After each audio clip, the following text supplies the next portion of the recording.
if you were one of my Jones cousins, this is where it all began. And I don't know about you, but these people don't really look very familiar to me. But this is Annie and Andrew Jones. This is their wedding portrait that they had done. And this is where it all begins. This is what we have in common. And looking at them here, it's hard to guess where they came from and what poverty they came out of, what tragedy they came out of. But both of their fathers had a very sad ending to their lives, and it really shows how much they had pulled themselves up by their bootstraps. They had built this lovely house that we saw in the 1926 family photo that was taken at Christmas time. So they really came a long way, but there is some real tragedy and crimes. And I've already introduced you to Annie McCoy Jones and Andrew Jones, and as I was researching them, I learned something interesting about Annie's father. Annie had sisters, and they lived in nearby New Hampshire, Cora and Minnie and Lily, and their father was Ernest McCoy. So as I was researching him, I made a discovery when I found his death certificate, and I just happened to open it and was looking at it, and as I was going through his death certificate, I discovered his cause of death was meningitis, but also suicide because of a bullet wound of the brain, which I thought, oh, how sad. Perhaps he had something bad happen in his life and he was sad. This is part 2 of my story about Ernest, and I was wondering why he was sad. He had been married to Emma, and she died of pneumonia in 1910, so of course he would be sad about that. But then he remarried. He remarried Minerva in 1912. And what I saw was a month before Ernest died, committed suicide, I noticed that his wife died, and that was very sad. And her death record said that she had been murdered and also had an internal hemorrhage, and I thought, oh, no wonder why he committed suicide, because he was very sad because his wife was murdered, and that must have been a very hard thing to take. This is part 3 of my story about Ernest McCoy, and this story is a story that I had not heard anyone ever talk about, and I asked around, I asked a bunch of cousins, and no, they had not heard about this. So my grandmother would have been around 10 years old when this happened, and it didn't sound like this was something that they passed along to the kids. I think they kept it hush-hush because that was kind of what they did.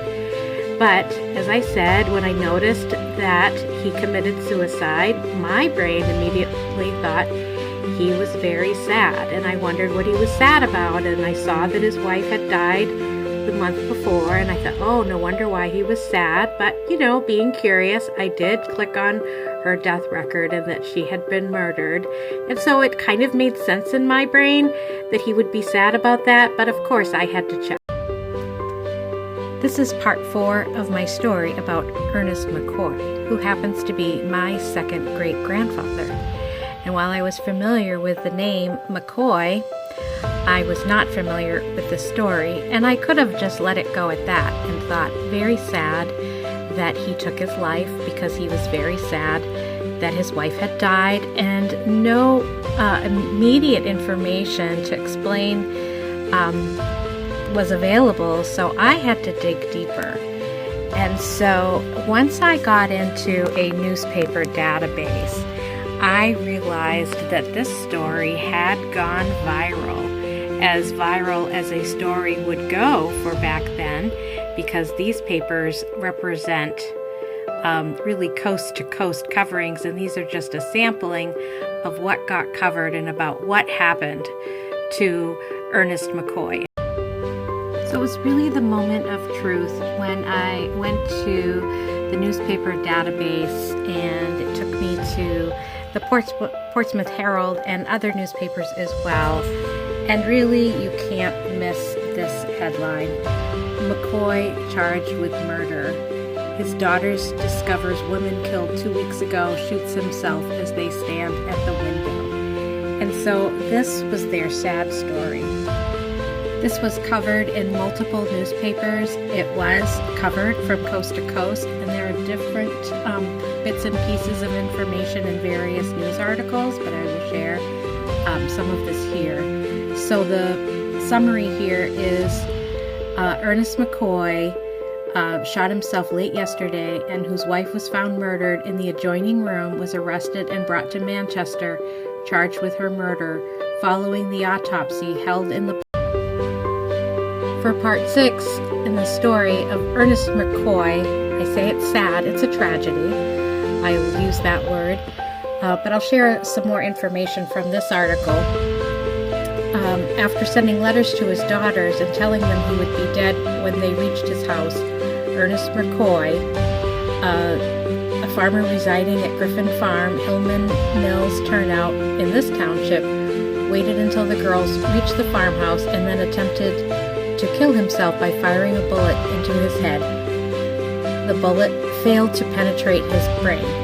When the girls were seeking bandages with which to stem the flow of blood from his wound, they were horrified to find a lifeless body of their stepmother reclining on a couch in the parlor with a gaping bullet hole in her heart. This is part 7 of my story about Ernest McCoy. When this event took place, his wife was 71 and he was 64 years old. And he said that he shot her in a fit of anger about 2 weeks before, and that there had been a lot of domestic unhappiness, and that Mrs. McCoy had filed for divorce 2 months earlier, according to a neighbor. And another article stated that the neighbor had not seen Mrs. McCoy in several weeks, but they had seen Mr. McCoy. And we see that this was covered in Reno, Nevada, in Indianapolis, in North Carolina, among other locations. And this newspaper clipping shows their house. And so the marking on the left is where they found her body, and the marking on the right is where he attempted suicide. This is part 8 in my story about Ernest McCoy. So he did confess to the murder, and he was arrested, and he was taken to jail after his wounds were treated. But he did end up dying from the self-inflicted gunshot wound to his head. And so they began to investigate what led up to this. This article states that they learned that he was addicted to the use of liquor, and that when intoxicated, he was inclined to be quarrelsome. Frequently, he and his wife had differences arising from his use of liquor, and in time she openly declared her intention of obtaining a divorce as soon as possible. This tended to make a bad situation worse for Mrs. McCoy, as she owned this homestead, and in her possession was all of the cash that remained. This is part 9 of my story about Ernest McCoy, my second great-grandfather. And I think the big picture story to take away is that my grandmother, so this would be the granddaughter of Ernest, she did not approve of alcohol, of liquor, of any kind. And there were many reasons for that. And I think that this is one of them, because even though she didn't know about this story, her mother knew about it. Her mother got the letter. Her mother saw firsthand the dangers of alcohol, because this article goes on to say that on October 16th, McCoy came to Lowell, and after passing the entire day, he returned home, and he was intoxicated, and that's when his wife reproached him, and then he ended up killing her. She was shot in the back, and the bullet pierced her chest and heart. As I conclude this story about Ernest, I want to go back to this picture that I started with, and that this is the Jones family. This was taken at Christmas in 1926. But what I really want to focus on are these women right here, these sisters. And so it's Annie, and next to her is her sister Cora. and then Lily, and then Minnie. And these sisters got that letter from their father, that the next time, by the time they got to the house, that he would have killed himself, he would have committed suicide. And so they each got a letter in the mail, and they ran. Lowell is not that far from Pelham, and a couple of the sisters lived in Pelham, so they went to his house, and he was still alive when he got there, and you just heard what happened, this tragedy.